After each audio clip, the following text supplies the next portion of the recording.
हुए हैं। ऐसे में एक्सपर्ट्स के एडवाइस की जरूरत है। मॉनसून की थीम को प्ले करना है, फंडामेंटली स्ट्रॉन्ग स्टॉक्स को प्ले करना है, तो कौन से वो स्टॉक्स होंगे?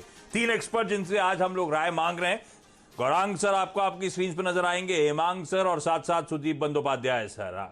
और अब तक हमने एक एक पिक ले ली है। मैं बाद में उन पिक्स को रैप अप कर दूंगा। एक काम करता हूं, पहले सारी की सारी पिक्स ले ली जाए। उसके बाद हेमांग सर ने कहा था कि सवाल तो मैंने सुन लिया था, लेकिन मैंने जवाब अपने मन से दिया था, अब मैं गाना गा के भी सुनाऊंगा आगे। तो हेमांग सर का शो में जाते जाते अपन लोग गाना भी सुन लेंगे। लेकिन अब पहले जा रहा हूं सुदीप सर के पास। सुदीप सर, पहली तो बहुत बढ़िया सी पिक आई, ये चंबल फर्टिलाइजर। अगला ये मॉनसून रिलेटेड प्ले कौन सा है सर? देखिए, इस कंपनी पे हम हमेशा भरोसा रखते हैं। ये 120 साल से इंडिया में काम कर रहा है। बेयर क्रॉप साइंस का मैं जिक्र करना चाहता हूँ। दिग्गज प्लेयर है, लीडर है इंडस्ट्री का सीड्स और एग्रोकेमिकल्स स्पेस में। जैसे हम लोग जानते हैं कि मोंसांटो एक्वायर करने के बाद इनका सीड्स में जबरदस्त बिजनेस आ गया है और वो बिजनेस ग्रो कर रहा है। उम्मीद यह है कि इस साल शायद बेस्ड ऑन सेम जो पैरामीटर का पहले मैंने जिक्र किया, अच्छा फार्म इनकम, अच्छा मॉनसून, ये सीड बिजनेस डबल होने का संभावना है। जो लेवल लास्ट ईयर अचीव किए थे उसका दुगना होने की संभावना है। एग्रोकेमिकल्स में भी स्टेडी ग्रोथ एक्सपेक्टेड है। एक समस्या इस कंपनी में थी कि इनके इनपुट्स कॉस्ट बढ़ रहे थे और वो पूरा पास ऑन नहीं कर पाए थे, पर उम्मीद ये है कि FY22 करंट फाइनेंशियल ईयर में एक कॉस्ट पास ऑन कर पाएंगे और प्राइस इंक्रीज ऑलरेडी ले रहे हैं। इसके जरिए मार्जिन में भी इंप्रूवमेंट देखने को मिलेगा इस साल के FY22 में। और इसके चलते ओवरऑल हम लोग उम्मीद कर रहे हैं कि इसका अच्छा खासा प्रॉफिट ग्रोथ और जो रेवेन्यू ग्रोथ दोनों देखने को मिलेगा। दिग्गज कंपनी तो है ही, एस्टैब्लिश्ड बिजनेस है, लीडिंग ब्रांड्स हैं, तो यहाँ पे निवेशक खरीदारी कर सकते हैं। एक साल का नजरिया से 6,500 रुपए का टारगेट रखें। बढ़िया, सॉलिड कंपनी, बड़ी दिग्गज अपने स्पेस की।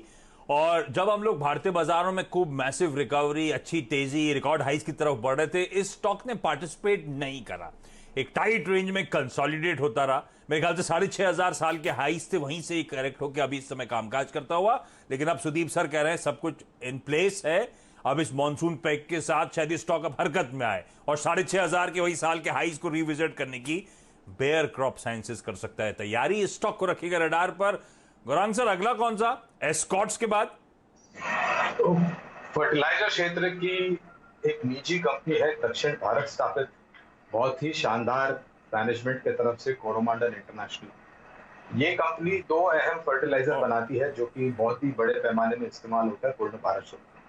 तो कामकाज तो थोड़ा बहुत पिछले 1 या 2 तिमाही में आंकड़ों को लेकर के निचले दायरे देखे थे, क्योंकि शेड्यूल्ड मेंटेनेंस शटडाउन था।